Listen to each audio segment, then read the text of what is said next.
Dinozavrlar жойылғаннан кейін 5 миллион жыл өткен соң жерде жыланның бір түрі ғана өмір сүрген. Палеозой дәуіріндегі бұл құбыжық қалай аталды?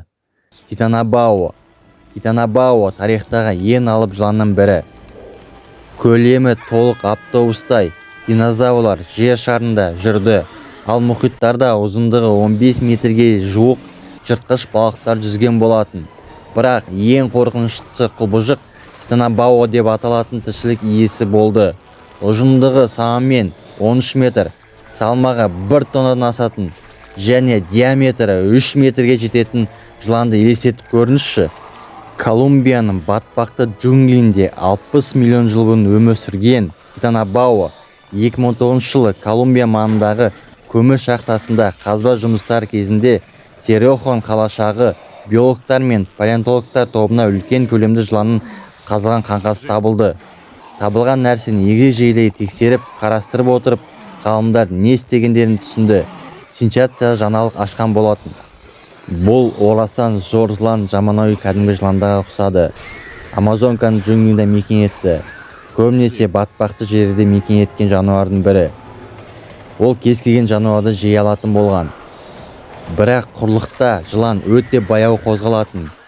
Титанобао әлде қайда үлкен қауіп суда төндіретін. Суда өз жемтігін тез және де оңай аулай алатын болған.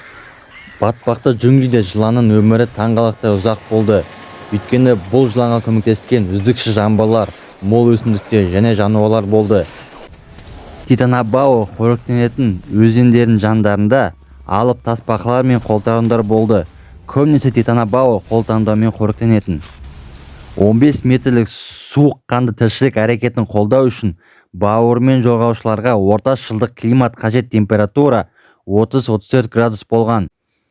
Титанобаоның жойылуына температура себеп болған анық.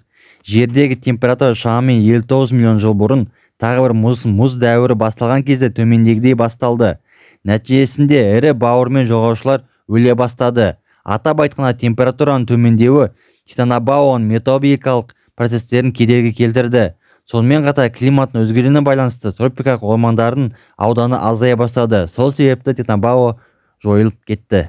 2012 жылдың 22 наурызында Нью-Йорктегі Гранд орталық вокзалында Симпсон арнасының Титанобаоға арналған ұзындығы 14 метрлік Титанобао қаңқасын реконструкциясы ұсынылды. Подписаться кнопкасын басып, тіркеліп, лайк басып, комментарияға келесі қандай видео салайын жаза кетіңіздер.